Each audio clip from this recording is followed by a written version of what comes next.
So hello guys, good morning, good afternoon, good evening. तो आज हम लोग जो है इन्वायरमेंट का जो है इन्वायरमेंट की जो है लेक्चर जो है नेक्स्ट स्टार्ट कर रहे हैं।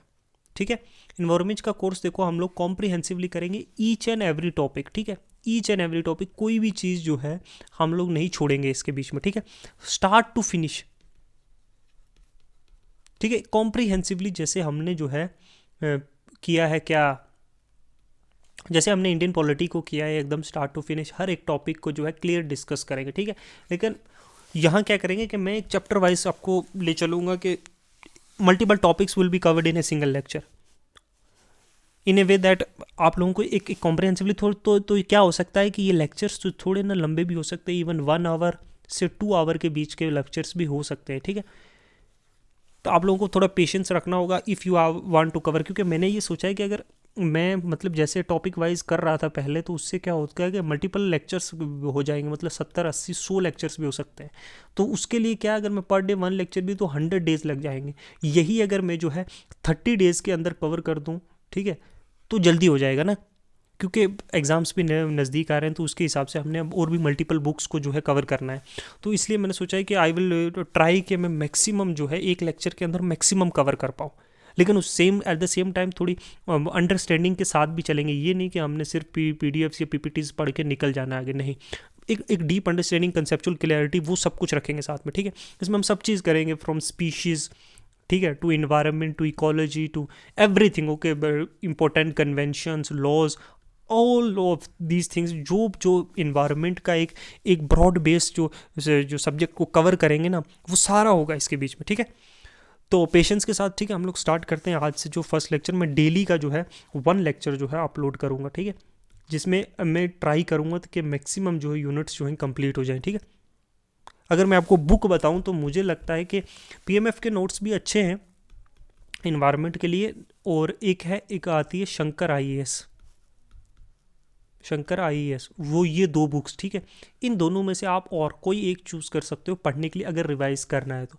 मैं तो कहता हूँ जो नोट्स जो पीपीटीज में प्रोवाइड करूँगा ना, उसमें मैं थॉरली 3 4 बुक्स को जो है एक्यूमुलेट करके जो है आपको ये पीपीटी प्रोवाइड करूँगा। ठीक है, ये पीडीएफ्स, तो आप ये भी पढ़ सकते हो, it will be enough. Okay, मैं सब चीज़ें जिसमें लेक्स, वाटर, जो वटलैंड्स हैं, जो लेक्स हैं, जो रिवर्स हैं, बाकी जो कन्वेंशंस हैं, रूल्स हैं, बाकी लॉज है, हर चीज़ होगा, क्लाइमेट चेंज से लेके सब चीज़। ओके, तो आप एकदम से पेशेंस से जो है पूरी वीडियोस देखो, क्लियर अंडरस्टैंडिंग बनाओ। किसी चीज़ की नहीं समझ आ रही, आप मुझे कमेंट में बताओ। तो इस तरीके से हम लोग जो है एक पूरा मंथ जो नेक्स्ट होगा उसमें हम लोग करेंगे ना। मैं ट्राई करूँगा एक वीक के अंदर 5 से जो है 6 लेक्चर्स प्रोवाइड किए जाए। अगर 5 से 6 लेक्चर भी प्रोवाइड करेंगे, 30 से अगर 40 लेक्चर्स भी मैक्सिमम हुए, तो 1 से 1.5 मंथ के अंदर अगर मुझे कोई और काम ना पड़ा, तो अगर मुझे कहीं ट्रैवल ना करना पड़ा, तो I promise to finish this book. Okay, with that मैं जो है वीकेंड पे, जब तक कि ये जो इन्वायरमेंट चल रहा है ना,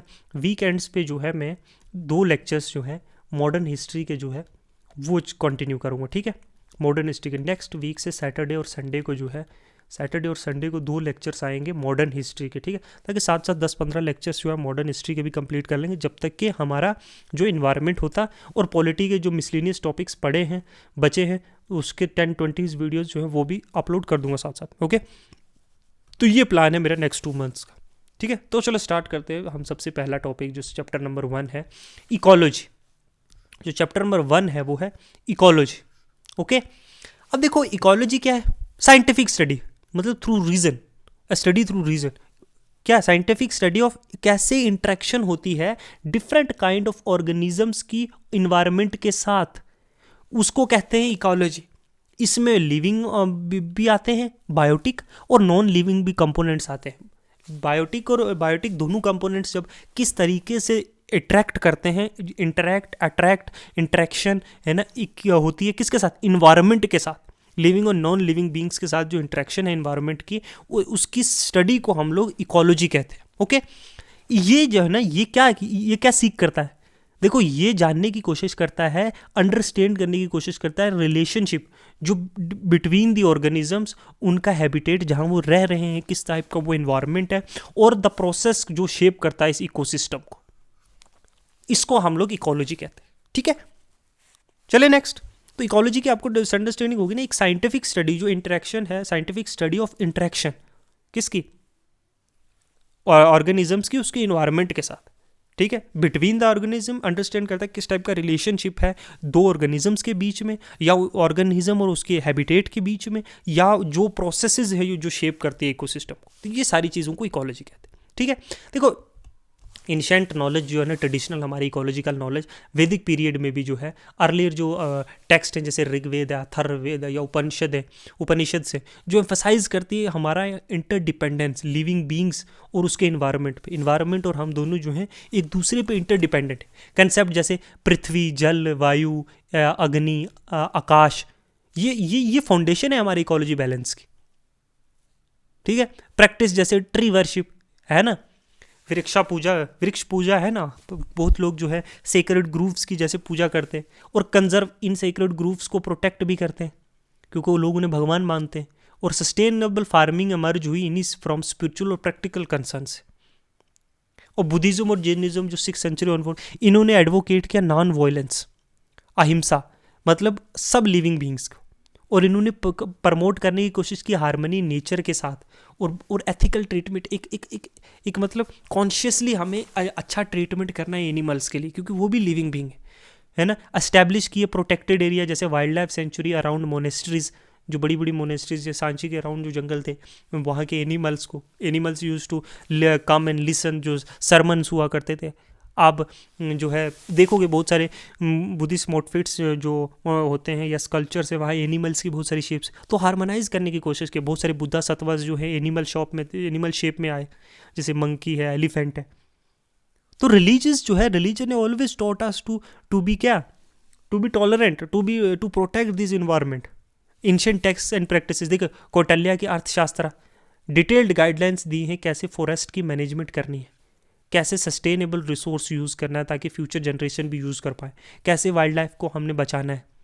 अच्छा, चाराखा समिति है जो, या ये है सुश्रुता है समिति है, ये इसने हाईलाइट किया कैसे मेडिकल प्लांट और उसकी इंपॉर्टेंस को, इकोलॉजिकल इंपॉर्टेंस को, आयुर्वेदिक है जैसे, ठीक है। तो ये सारी हमारी एंशिएंट लर्निंग है, हमारे एंशिएंट जो है हमारे ट्रेडिशंस जो है हमें सिखाते हैं, नॉलेज बताते हैं हमारे इन्वायरमेंट रिलेटेड जो सदियों से चली आ रही है, ठीक है। किस तरीके से हमें प्रोटेक्ट और कंजर्व करना है, क्या इंपॉर्टेंस है इसकी हमारी डेली लाइफ, ठीक है। अब देखो हम इन्वायरमेंट और उसके कंपोनेंट्स देखते हैं। देखो इन्वायरमेंट को क्या कहते हैं, एक एक्सटर्नल कंडीशन, रिसोर्सेज है ना, टू एक्सटर्नल रिसोर्सेज और फैक्टर्स जो इन्फ्लुएंस करते हैं किसी भी जीवित की, किसी भी चीज़ की सर्वाइवल, ग्रोथ और डेवलपमेंट ऑफ ऑर्गेनिज्म। ये एक एक्सटर्नल कंडीशन है इन्वायरमेंट। रिसोर्सेज, फैक्टर्स, जो चीज़ें हमें हमारे इन्फ्लुएंस करती हैं, हमारे ग्रोथ को, हमारे जिंदा रहने, हमारे सर्वाइवल को, हमारा डेवलपमेंट एज ए स्पीशीज़ या ऑर्गेनिज्म। तो ये इंक्लूड करता है एवरीथिंग जो भी हमारे सराउंडिंग है, वेदर ये नेचुरल है या मैन मेड है, ठीक है, इसको हम इन्वायरमेंट कहते हैं। हमारे आसपास बहुत सारी चीज़ें, एक table, chair in a room में, लैपटॉप, फोन्स, और trees outside, ground, play ground, it's all a environment, the things that are around us, that surrounds us, whether it's a living being और non living being, are our environment in which we live. देखो environment को broadly ना biotic और abiotic components में divide किया जाता है। Biotic मतलब लिविंग एलिमेंट्स, बायोटिक मतलब जिंदा चीज़ें इन्वायरमेंट की, जो डायरेक्टली या इनडायरेक्टली जो है इंटरेक्ट करती हैं हमारे साथ, ठीक है। प्रोड्यूसर हैं जैसे ग्रीन प्लांट्स, एल्गेज, फोटोसिंथेटिक बैक्टीरियाज हैं, वो प्रोड्यूस करते हैं फूड, ऑर्गेनिक मैटर, सनलाइट का यूज़ करके, कार्बन डाइऑक्साइड और वाटर का यूज़ करके, through the process of photosynthesis. Example मतलब ट्री, ग्रास, या जो फाइकोप्लैंक्टन्स हैं, प्लांट जो पानी में होते हैं, फाइटोप्लैंक्टन्स, ठीक है, ग्रास है, ट्रीज, ये नेचुरल, ये प्रोड्यूसर से, जो प्लांट्स जो सनलाइट से, जो फोटोसिंथेसिस के प्रोसेस से जो है अपना फूड प्रिपेयर करते हैं, और इन टर्न हम इन्हें कंज्यूम करके प्लांट्स को जो है हम अपना फूड यूज़ करते हैं, ठीक है। जिसमें हम आते हैं कंज्यूमर्स, ऑर्गेनिजम्स जो कंज्यूम करते हैं बाकी लिविंग ऑर्गेनिजम्स को एनर्जी और न्यूट्रिशंस के लिए, जैसे हर्बीवोरस है जो फीड ऑन प्लांट्स, जैसे डियर है, कैटल है। कार्निवोरस है जो बाकी एनिमल्स को खाते हैं, जैसे लाइन है, हॉक है। ओमनीवोरस है जो बोथ प्लांट और एनिमल्स को खाते हैं, जैसे ह्यूमन है, बियर है, ठीक है। तो हर्बीवोरस प्रोड्यूसर्स, ये क्या है, कंज्यूमर, प्राइमरी कंज्यूमर्स है, और सेकेंडरी कंज्यूमर सब इसी में आते हैं।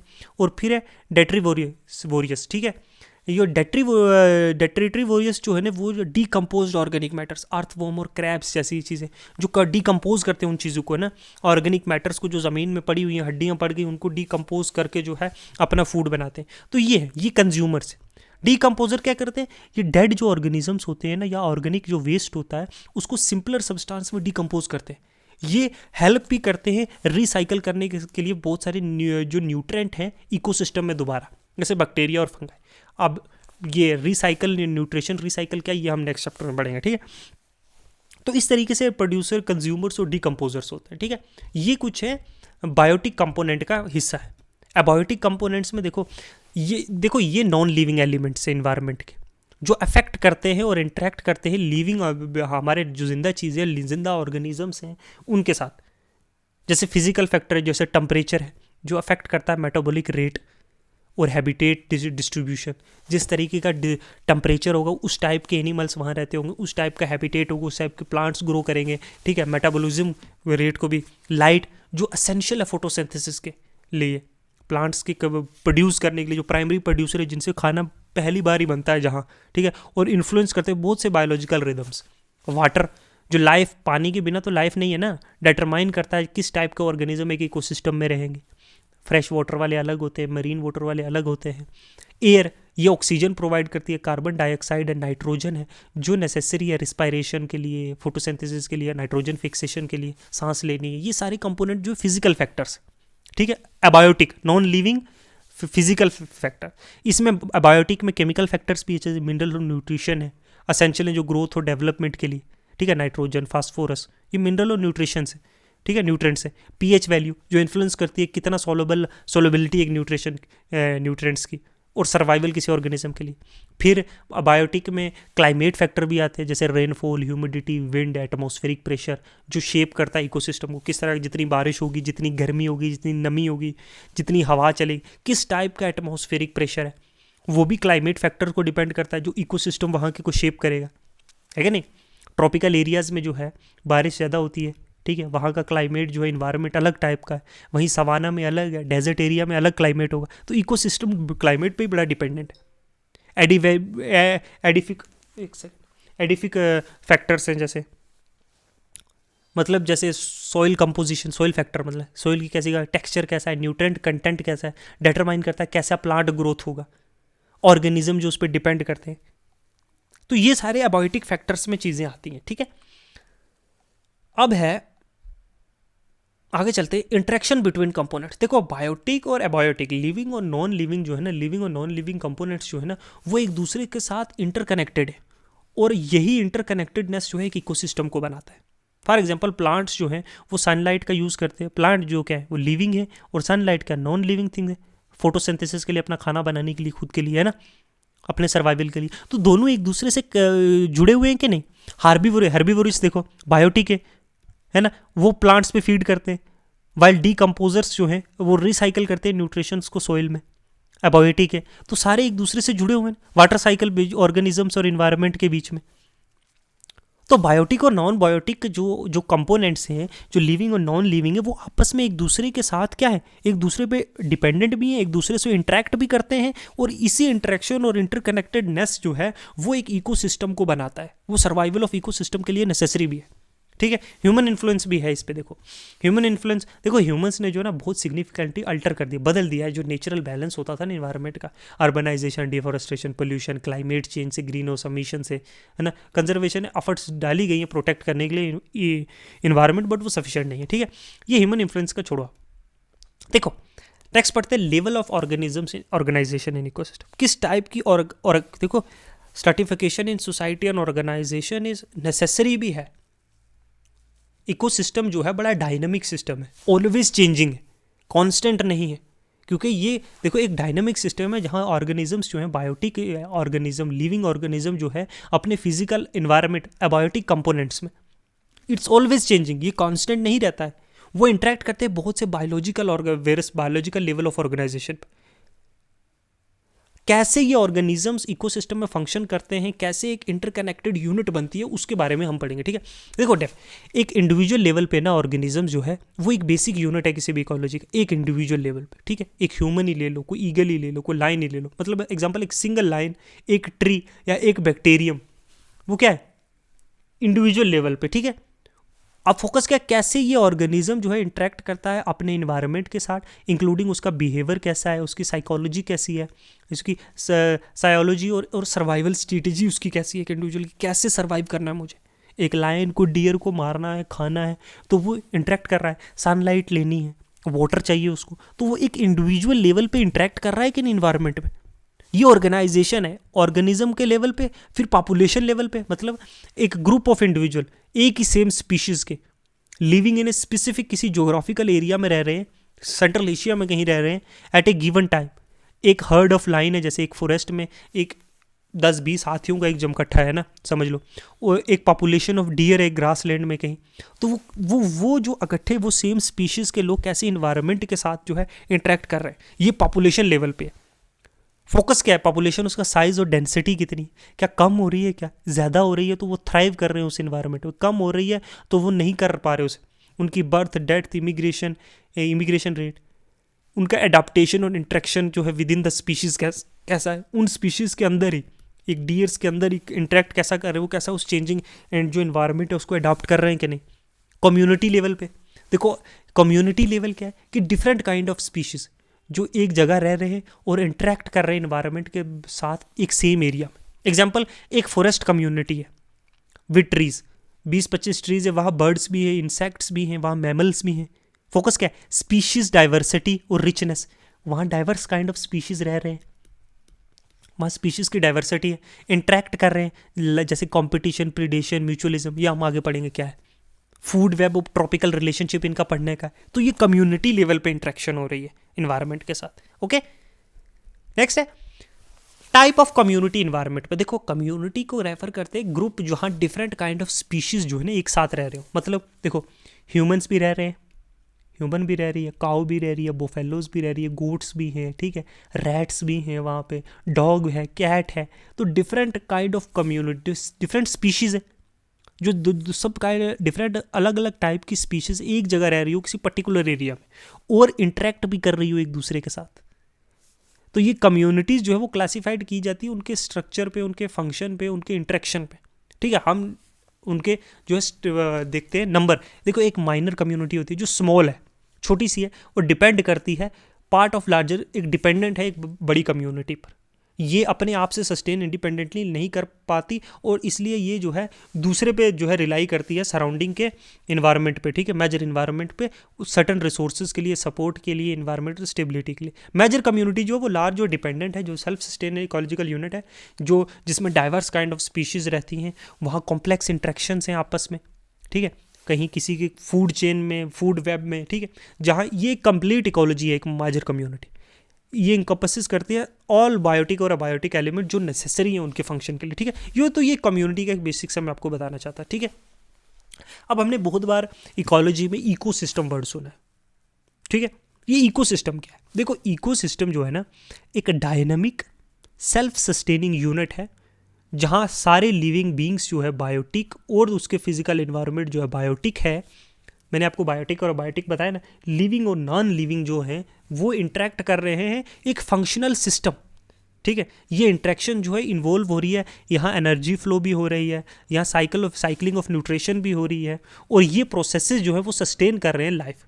तो इकोलॉजी एक कंप्लीट फंक्शनिंग है, यहाँ डिफरेंट काइंड ऑफ स्पीशीज़ जो हैं अपने लिविंग स्पीशीज़ नॉन लिविंग के साथ इंटरेक्ट भी कर रहे हैं। यहाँ फूड जो है एनर्जी से ट्रांसफ़र भी हो रही है, जैसे एक लाइन है, डियर है, डायर को खा रहा है, लाइन वहाँ मर गया तो हॉक्स खा रही है, क्रोज खा रहे हैं, तो वो एनर्जी फिर डिकम्पोजिशन के लिए बैक्टीरियाज भी, तो एक सेल्फ सस्टेनिंग सिस्टम चल रहा है। ठीक है, ये एक इकोसिस्टम है जहाँ बायोटिक और एबायोटिक दोनों लिविंग और नॉन लिविंग बींग्स जो है वो इंटरेक्ट कर रहे हैं एज ए फंक्शनल सिस्टम जो सेल्फ सस्टेन है, जिन्हें बाहर की कोई ज़रूरत नहीं। ये एक इकोसिस्टम है। ठीक है, वो किसी पे डिपेंडेंट भी नहीं है, वो उसी कम्युनिटी के अंदर जो लोग रह रहे हैं जो इकोसिस्टम के अंदर उसी पे है। ठीक है, एक प्रॉपर फंक्शन हो रहा है जहाँ की अबायोटिक कंपोनेंट मैंने आपको देखो असेंशियल फॉर, जैसे लाइट है असेंशियल फॉर फोटोसिंथेसिस मैंने बताया in plants and other autotrophs जो फॉर्म करते हैं अपना food chain base of food chain. देखो लाइट जो है वो भी बड़ी इंपॉर्टेंट है, ठीक है। इससे फोटोसिंथेसिस प्रोसेस होता है जिससे जो है प्लांट्स फूड जनरेट करते हैं, जो क्या बेस है किसी भी फूड चेन का। जो ऑटोट्रॉप्स क्या होते हैं, जो अपना खाना खुद बनाते हैं, ठीक है। इंपैक्ट ऑन इकोसिस्टम, देखो अफेक्ट ग्रोथ और डिस्ट्रीब्यूशन, लाइट का क्या है, एबायोटिक कंपोनेंट के बारे में पढ़ रहे हैं। देखो अफेक्ट ऑन लाइट से ग्रोथ होती है, डिस्ट्रीब्यूशन ऑफ प्लांट्स, जहाँ जितनी लाइट होगी वहाँ उतनी प्लांट्स होंगे, थ्राइव करेंगे, क्योंकि एट द एंड वो फूड तो लाइट से क्रिएट करते हैं ना।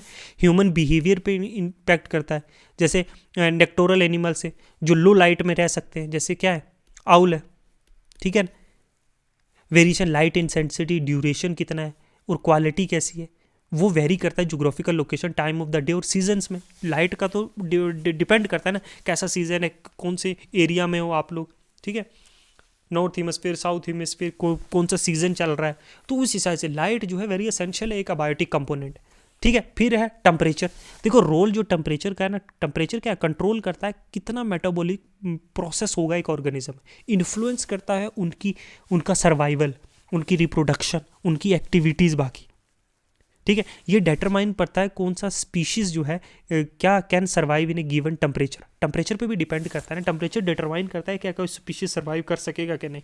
आप एग्जांपल ले लो, ठीक है, कि कोल्ड ब्लडेड एनिमल्स जो हैं, जो ठंडा जिनका खून जो है ना, रेप्टाइल्स ऐसे, वो डिपेंड करते हैं इन्वायरमेंट टेम्परेचर पे उनकी बॉडी का टेम्परेचर रेगुलेट करने के लिए। फिश, आप कोल्ड वाटर की फ़िश को अगर हॉट वाटर में डालोगे तो वो मर जाएगी, इट विल डाई। क्यों? क्योंकि वो अडेप्टेड नहीं है उस टेम्परेचर के साथ, ठीक है, वो अपने बॉडी टेम्परेचर को रेगुलेट नहीं कर पाएगी। Affect the seasonal change, temperature जो है सीजनल चेंज करता है, climate zones, temperature habitat, polar regions जो है वो कोल्ड है, वाइल ट्रॉपिकल रीजन वार्म्स है, तो उस टाइप में उस इन्वायरमेंट में उस टाइप के स्पीशीज पाए जाएंगे, उस टाइप की इन्वायरमेंटल इंटरेक्शन होगी, ठीक है। वाटर भी देखो एक बड़ा ही बायोटिक कंपोनेंट जो है ना, एक बड़ा ही वाइटल इन्वायरमेंट का जो है इन्वायरमेंटल कंपोनेंट है। क्यों?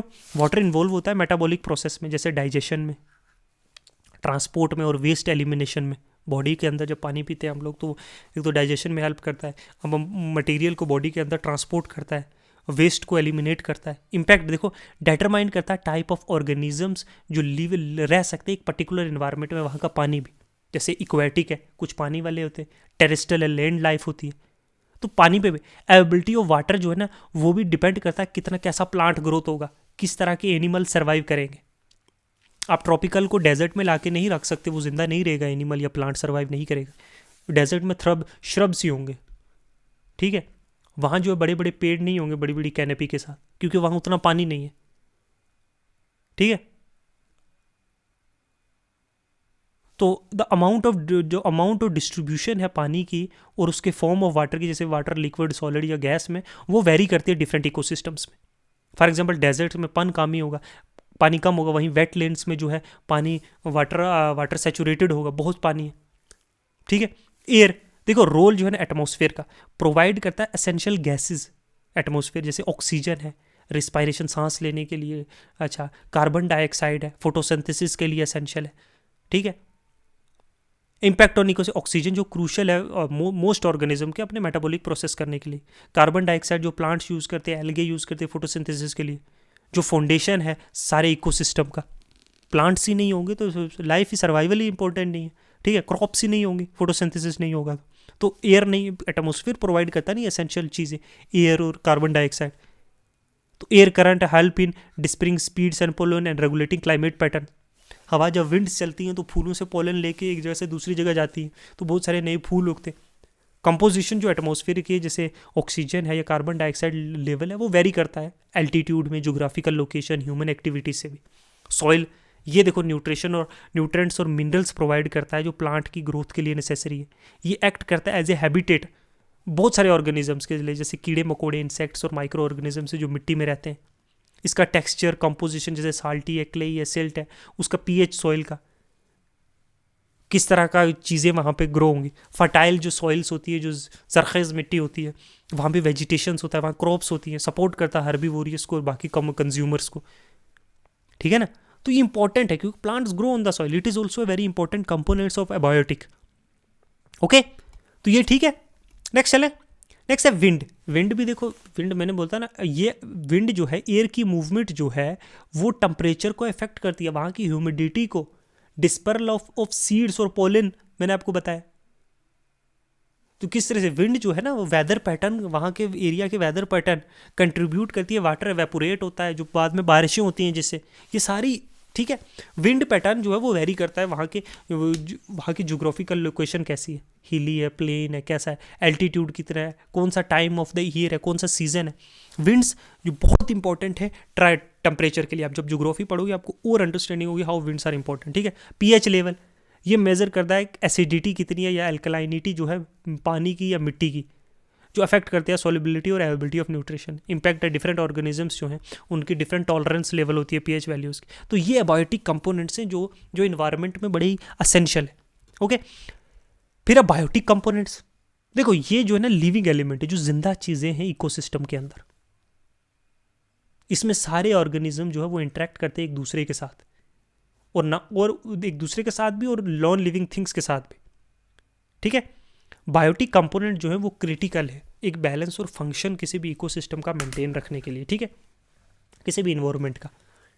कैटेगरी मैंने आपको बताया, सबसे ऊपर प्रोड्यूसर से सबसे नीचे जो जो ऑर्गेनिजम्स जो अपना खाना जो है खुद से बनाते हैं अपना फूड, सनलाइट का यूज़ करके फोटोसिंथेसिस प्रोसेस से, और केमिकल एनर्जीज के जो केमोसिंथेसिस प्रोड्यूस, ये प्रोड्यूसर है ऑफ फॉर्म, प्रोड्यूसर फॉर्म है जो फाउंडेशन है हमारे फूड वेब का, जो प्रोवाइड करते हैं एनर्जी बाकी ऑर्गेनिजम्स के लिए, जैसे ट्रीज है, श्रब्स है, ग्रासेस है ना, प्लांट्स में, एल्गेज में फाइटोप्लैंक्टन्स हैं, कैल्प्स हैं, अच्छा साइनोबैक्टीरियाज, इक्वेटिक इकोसिस्टम में बैक्टीरिया जो परफॉर्म करते हैं फोटोसिंथेसिस। ये प्रोसेस जहाँ प्रोड्यूसर्स जो है यूजेस सनलाइट, वाटर और carbon dioxide to produce glucose और ऑर्गेनिजम्स, है क्या नहीं। तो ये जो है ऑटोट्रोप्स, ठीक है, ये जो है फाउंडेशन है बायोटिक ऑर्गेनिजम्स की, जो ऑटोट्रोप्स हैं, जो प्रोड्यूसर्स है, प्लांट्स, क्रॉप्स, जितनी भी चीज़ें, सब चीज़ें जो है ये फूड वेब की, फूड चेन का जो base of the food chain है, ठीक है।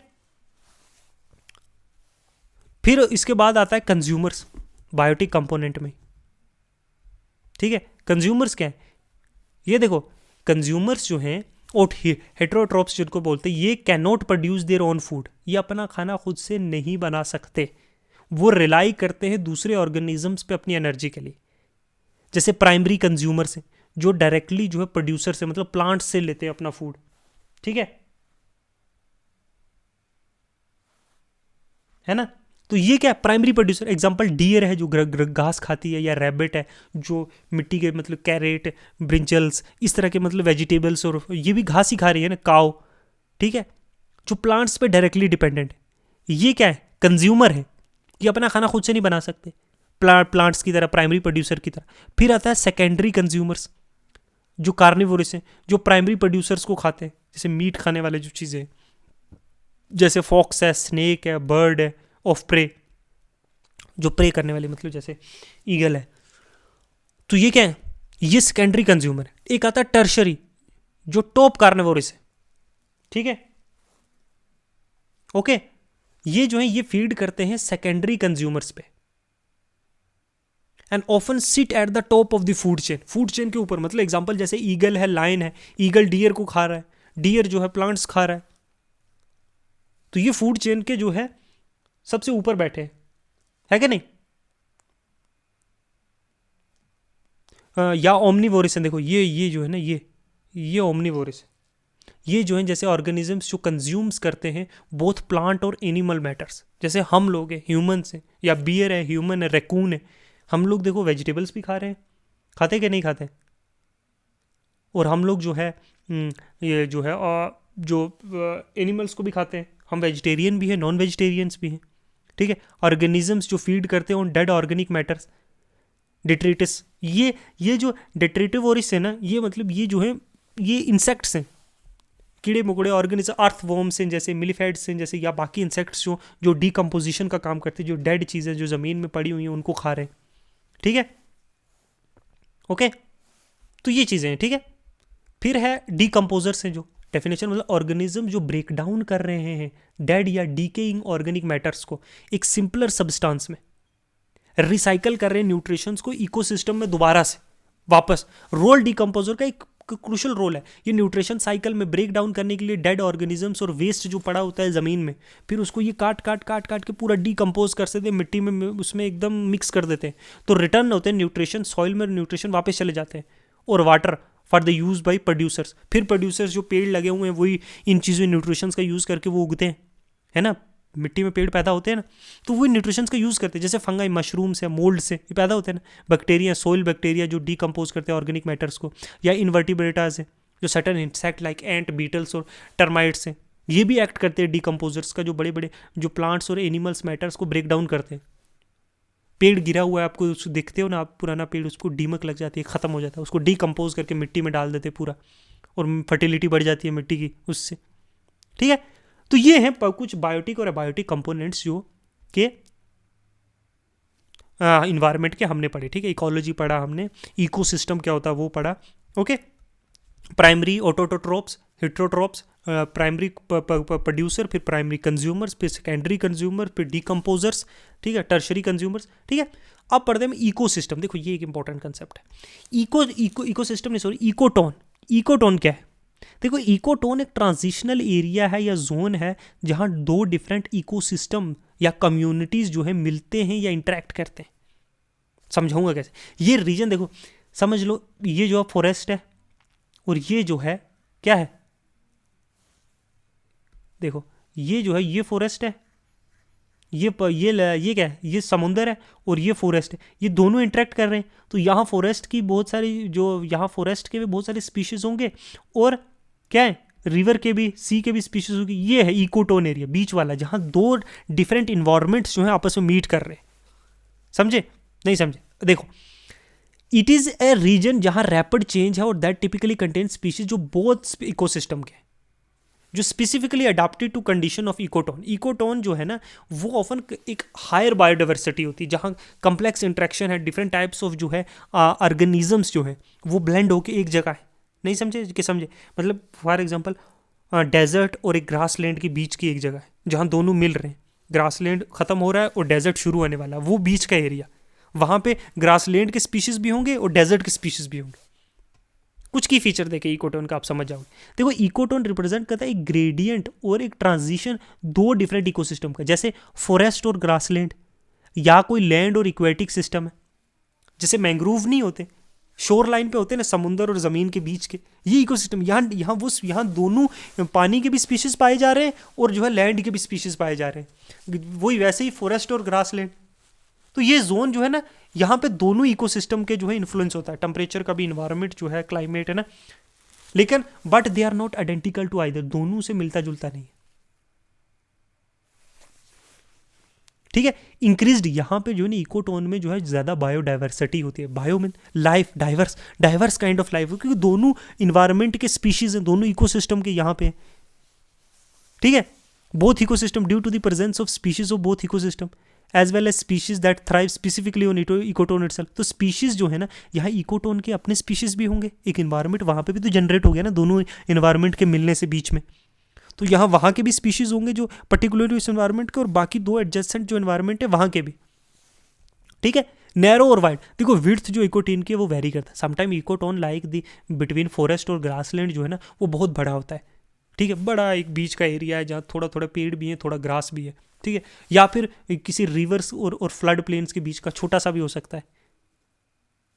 जितना वाइडर इकोटोन होगा उतनी ज़्यादा डाइवर्स काइंड ऑफ स्पीशीज वहाँ पाई जाएंगी, ठीक है। ग्रेजुअल या अब्रप्ट ट्रांजिशन, देखो इकोटोन जो है ना वो एक ग्रेजुअल ट्रांजिशन होती है कि ग्रासलैंड आ रहा है, थोड़ा थोड़ा थोड़ा ग्रासलैंड, फिर पेड़ शुरू हो गए थोड़े थोड़े थोड़े, फिर एकदम से जंगल आ गया, ठीक है। तो इस तरीके से एक ट्रांजिशन हो, स्मूथ ब्लेंड होता है स्पीशीज़ का और करेक्टरिस्टिक्स जो है दोनों की। In some cases transition can be abrupt, जैसे ह्यूमन एक्टिविटीज़ या दूसरी इन्वायरमेंटल फैक्टर्स की वजह से जो है नेचुरल बाउंड्री जो है अल्टर हो जाती है over the period of time, ठीक है। तो ये एक इकोटोन है, दो इन्वायरमेंट के बीच का एरिया, ठीक है। एक इन्वायरमेंट एक खत्म हो रहा है, दूसरा शुरू हो रहा है, तो वो एक बीच का जो एक ट्रांजिशन प्लेस होती है उसको कहते हैं इकोटोन। फिर हम एक चीज़ पढ़ेंगे नीच। देखो नीच इन इकोसिस्टम क्या है। देखो नीच जो है ना, नीच एक रोल या पोजीशन, रोल या उसका काम क्या है और या उसकी पोजीशन क्या है एक स्पीशीज़ की एक इन्वायरमेंट के अंदर, इंक्लूडिंग उसकी जितनी भी इंटरेक्शन हो रही है बाकी ऑर्गेनिजम्स के साथ और अबायोटिक फैक्टर्स के साथ जो इन्फ्लुएंस कर रहा है उसके सर्वाइवल और रिप्रोडक्शन को, इसको कहते हैं नीच। नीच एक किस्म की क्वालिटी ऑफ एन इंडिविजुअल, मतलब मेरी मान लो कि मेरे अंदर क्या क्या क्वालिटी, एक स्पीशीज़ नीच होती है जो इनके कैसे वो रिसोर्सेज अपने ऑब्टेन करता है, किस तरीके से वो दूसरी स्पीशीज़ के साथ इंटरेक्ट करता है, वो उसकी नीच है, ठीक है। और रिस्पोंड कैसे करता है इन्वायरमेंट कंडीशंस को, एक ह्यूमन नीच क्या है, ठीक है, वो है। एक कोल्ड एरिया में बियर रह रहा है, उसकी कुछ खासियत होंगी ना, ये खासियत नीच मतलब एक किस्म की खासियत, किस तरीके से वो एक बर्फीले पोलर बियर है, वो किस तरह से इन्वायरमेंट के साथ रिएक्ट कर रहा है, कैसे खाना अपना प्रोड्यूस कर रहा है, कैसे सर्वाइव कर रहा है, कैसे बच्चे पैदा कर रहा है, ठीक है, इन्वायरमेंट कंडीशंस के साथ कैसे इंटरेक्ट कर रहा है, या एक जो ट्रॉपिकल एरियाज़ में रहने वाला रेप्टाइल है वो कैसे इंटरेक्ट कर रहा है। तो वो एक नीच है उसकी qualities. It is important to note कि जो टर्म नीच है does not refer to the physical location but rather species का रोल और प्रोफेशन, उसका क्या रोल है उस एक गिवन इन्वायरमेंट में, ठीक है। नीच ये नहीं है कि वो कहाँ रहता है, मैंने पोलर बेयर का एग्जांपल दिया, ये नहीं कि मैं ये बताने की कोशिश कर रहा हूँ कि किस टाइप के इन्वायरमेंट में वो रिएक्ट कर रहा है। No two species can occupy the same exact niche for prolong period in a same habitat due to the competitive exclusion. मतलब कि कोई भी दो स्पीशीज जो है, कोई भी दो स्पीशीज डियर और लाइन फॉर एग्जांपल जो है, वो एक टाइप की नीच जो है सेम टाइप मतलब वैसे ही रिप्रोड्यूस कर रहे हैं, वैसे ही सर्वाइव कर रहे हैं, नहीं कर सकते क्योंकि कंपटीशन है ना उनके बीच में। डियर जो है हमेशा लाइन जो हमेशा डियर को खाना चाहता है, या लाइन और आप डियर और ग्रासलैंड ही देख लो।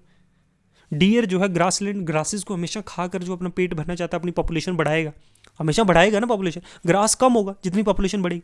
तो दोनों हमेशा जो है टू जो है एक डियर जैसे डियर और एक ग्रास है, वो हमेशा अपनी जो है सेम नीच मेंटेन नहीं कर सकता, वो सेम टाइप से जो है बढ़ेगा नहीं, क्योंकि ये बढ़ेगा, डियर्स बढ़ेंगे इस ग्रास पे थ्राइव करके, तो ये ग्रासलैंड ऑब्वियसली बात है कम होगा ना, जितनी पॉपुलेशन होगी उतनी ज़्यादा ये घास खाएंगे। तो क्योंकि कंपटीशन है एक दूसरे के बीच में, और सेम लोकेशन पे इनडेफिनेटली एग्जिस्ट नहीं कर सकते। समझ लो इनकी पॉपुलेशन इतनी ज़्यादा बढ़ जाएगी, सारा ग्रास खत्म कर देंगे ना, तो इनडेफिनेटली कहाँ एग्जिस्ट करेंगे। या लाइन जो है वो डियर को खाता है, अब वो खाएगा तो वो थ्राइव करेगा और वो रिप्रोड्यूस करेगा उस इन्वायरमेंट में, तो जितने ज़्यादा हो जाएंगे तो डियर सारी खत्म कर देगा वो। तो लॉन्ग पीरियड के लिए दोनों जो है सेम काइंड ऑफ जो स्पीशीज़ है, तो दो स्पीशीज़ वो एग्जिस्ट नहीं कर सकते, क्योंकि वो सेम रिसोर्सेज कैन नॉट को exist at the same location. एक ही स्पीशीज़ जो है ना सेम जो है रिसोर्स के लिए इनडेफिनेटली वो फाइट नहीं कर सकती, ये नीच है, ठीक है। एक रोल और उसका प्रोफेशन क्या है उस इकोसिस्टम में। हैबिटेट नीच, देखो नीच कई टाइप है, रेफर टू एक स्पेसिफिक इन्वायरमेंट कंडीशंस या फिजिकल स्पेस जहाँ एक स्पीशीज ऑक्यूपाई करता है with in A system. Habitat मतलब किसी एक हैबिटेट में रह रहा है, जैसे मैंने ट्रॉपिकल का आपको बताया, पोलर बियर का एक आर्टिक में बताया, बर्फ में रह रहा है, ठीक है। पोलर बियर आके ट्रॉपिकल एरियाज में थोड़ी रहेगा, ओके। तो बायोटिक इट इन्वॉल्व्स कैसे बायोटिक और अबायोटिक फैक्टर्स जो हैं वो डिफाइन करते हैं कोई स्पीशीज कैसे सर्वाइव करेगा और कैसे प्रोड्यूस करेगा। नीश डिस्क्राइब करता है कि इन्वायरमेंट कंडीशंस जो हैं, एक इन्वायरमेंट उसकी नीश कैसी है उस ऑर्गेनिजम्स की सर्वाइवल के लिए, जैसे temperature, humidity, light, type of resource available उस हैबिटेट में, ये सारा डिपेंड करता है। एक पोलर बियर के लिए कितना टेम्परेचर चाहिए, कितनी ह्यूमिडिटी चाहिए, कितनी लाइट चाहिए, किस टाइप की रिसोर्सेज उसको चाहिए, वो उस इन्वायरमेंट में ही रह पाएगा, वो उसकी एक पर्टिकुलर नीच है, उसकी वो रिक्वायरमेंट है। फूड नीच एक रोल जो है एक स्पीशीज़ का, एक term of feeding habitat food chain में या प्लेस में या फूड वेब में, ठीक है। मैंने आपको एग्जांपल दिया डियर और उसका लाइन का, तो ये नीच है, रिप्रोडक्टिव नीच है। देखो रेफर एक स्पीशीज़ का रोल या फंक्शन ऑफ ए स्पीशीज़ जो स्पीशीज़ प्ले करता है in term of reproduction with in an environment, ठीक है। रिप्रोड्यूसिंग नीच हेल्प करता है, देखो जितना वो रिप्रोड्यूस करेगा, जितना वो थ्राइव करेगा उस इन्वायरमेंट में, डिटरमाइन करेगा उसका सर्वाइवल और continuation of the species over the time and contribution, dynamic population growth, competition, resource utilization, कितनी घास है उसके हिसाब से, वो जितना ज़्यादा घास है उतना ज़्यादा वो थ्राइव करेंगे, और बच्चे पैदा होंगे डियर के तो और वो ज़्यादा थ्राइव करेंगे। तो ये एक पर्टिकुलर नीच होती है, डिफरेंट नीच है, हैबिटेट नीच, अलग अलग टाइप, ठीक है। तो एक नीच का एक कंसेप्ट आप याद रखना बस, ठीक है। अब है बायोमा। देखो बायोमा क्या है, एक लार्ज और डिस्टिंक्ट इकोलॉजिकल रीजन जो किसी स्पेसिफिक क्लाइमेट कंडीशन या उस वहाँ की किस टाइप की वेजिटेशन है या एनिमल लाइफ है उसको कहते हैं, ठीक है। बायोमा जो है ना वो असेंशियली क्या है, एक लार्ज जो है इकोसिस्टम है जो कैन बी एक कंटिनेंट पे भी हो सकता है या डिस्टिंक्ट कम्युनिटीज़ भी जो हो सकती हैं, कम्युनिटीज़ ऑफ प्लांट और एनिमल या अदर ऑर्गेनिज्म जो एक गिवन इन्वायरमेंट में।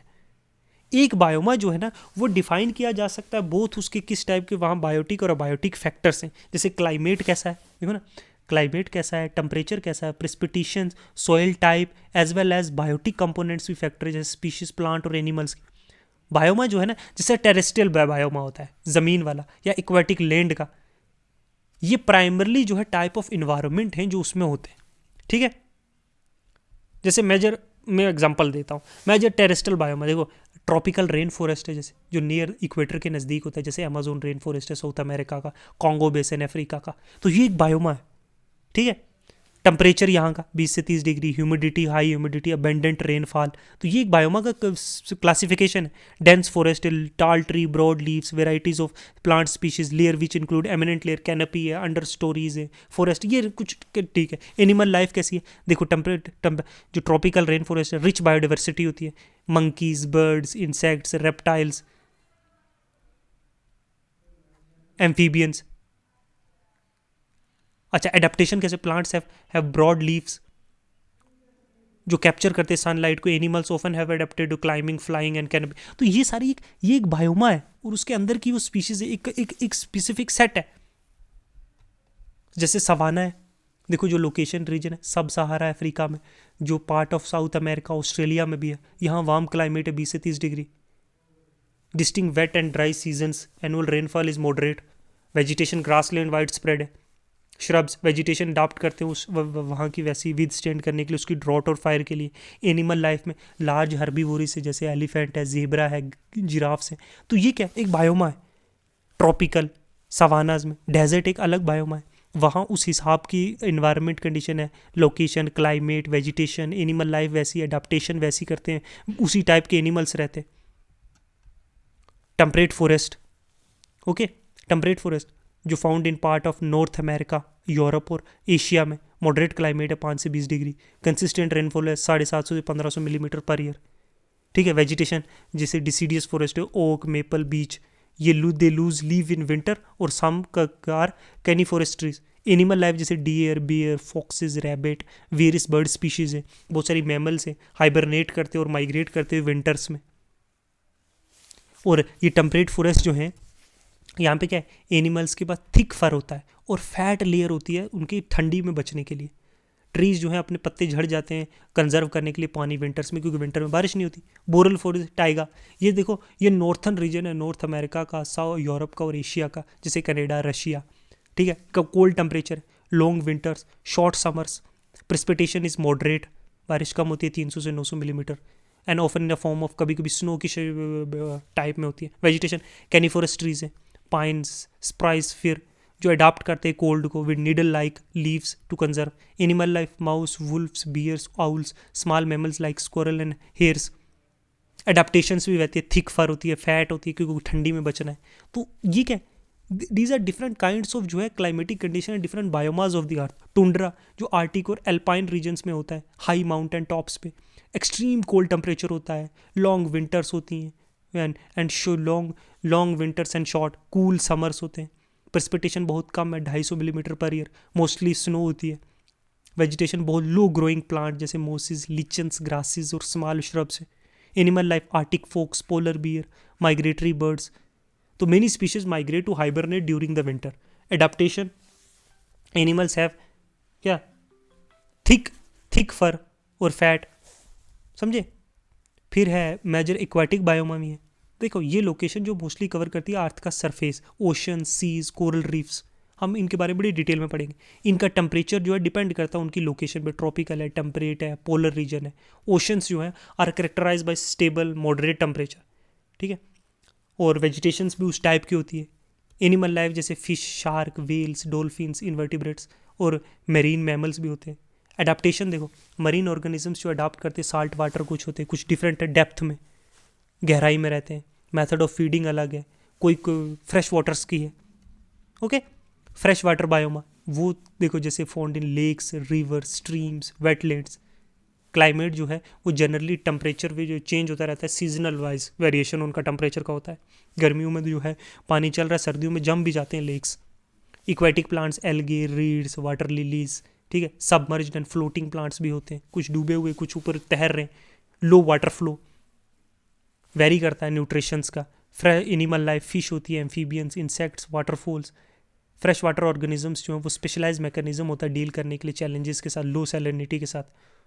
ऑस्मोथेटिक रेगुलेशंस मेंटेन करते हैं, फ्लूइड बैलेंस। तो ये सारे जो है डिफरेंट टाइप्स के जो है बायोमास है। मैंने इसको आप एक जनरली डिस्कस किया क्योंकि हम आगे जाके इनको एक एक करके डिस्कस करेंगे ज्योग्राफी में भी और इन्वायरमेंट में टेम्परेचर वाइज, ठीक है। इसलिए मैं अब थोड़ा एक जनरल ओवरव्यू आपको बताने की कोशिश की है, ठीक है। ठीक है, अब बायोस्फीयर क्या है?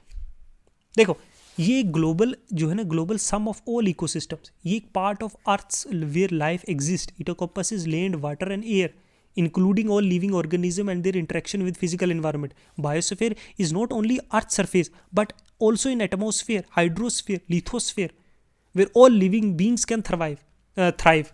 Biosphere एक डायनामिक और इंटरकनेक्टेड सिस्टम है जहाँ जो है ऑर्गेनिज्म, बायोटिक भी और नॉन लिविंग बींग्स भी जो है वो इंटरेक्ट करते हैं एक दूसरे के साथ। एयर, वाटर, सोइल जहाँ प्रेजेंट है। देखो फॉर एग्जांपल ये वाटर, ठीक है, वाटर, सोइल, एयर, ठीक है, ये है ना तीनों, ये तीनों है, नहीं सॉरी इधर आओ, ये वाटर है, ये सोइल है, ठीक है, ये एयर है, ठीक है, एक ये है, एक ये है, जहाँ जो है एक ये देखो ये। अब देखो कहाँ है बायोस्फीयर, ये बायोस्फीयर है, नहीं सॉरी ये भी गलत हो गया। देखो ये है और ये है। अब जहाँ पे वाटर, ठीक है, वाटर, एयर और सोइल तीनों है वो बायोस्फीयर है जहाँ लाइफ एग्जिस्ट कर रही है, क्योंकि यहाँ एयर की भी ज़रूरत है, वाटर की भी ज़रूरत है, सोइल की भी। तो इसको कहते हैं बायोस्फीयर। ओके, ये एरिया जहाँ पे लाइफ जो है तीनों चीज़ें एग्जिस्ट कर रही है। एयर और वाटर के अगर होगी, सोइल नहीं होगा तो लाइफ एग्जिस्ट करेगी नहीं। वेयर सॉइल, वाटर और एयर तीनों चीज़ें हैं, मतलब एटमॉस्फेयर, हाइड्रोस्फेयर और क्या है, लिथोस्फेयर, तीनों है, उसको हम लोग कहते हैं बायोस्फेयर। ठीक है, लिथोस्फेयर, हाइड्रोस्फेयर और क्या है, एटमॉस्फेयर, तीनों चीज़ें जहाँ एग्जिस्ट करती है वो है बायोस्फीयर। ओके, तो this is I think in we have discuss the lecture number 1। थोड़ा मैंने जल्दी करवाया आपको क्योंकि बेसिक टॉपिक्स से सिर्फ इनकी आपने सिर्फ याद करना है। ये टॉपिक्स, इकोलॉजी क्या है उसकी याद होना चाहिए, एक बायोमा क्या होता है, एक इकोसिस्टम क्या होता है, माइनर और मेजर जो है कम्युनिटीज़ क्या होती हैं, ठीक है, या फिर जो है बायोटिक और बायोटिक कंपोनेंट्स क्या होते हैं, ठीक है। तो ये चीज़ों के बारे में, इकोटोन क्या होता है वो याद रखना है। तो ये एक जनरली हम लोगों ने डिस्कस किया, ठीक है। तो ये आज इतना ही रखते हैं chapter number 1। Next we will meet in chapter number 2 जो है क्या कि फंक्शन ऑफ इकोसिस्टम।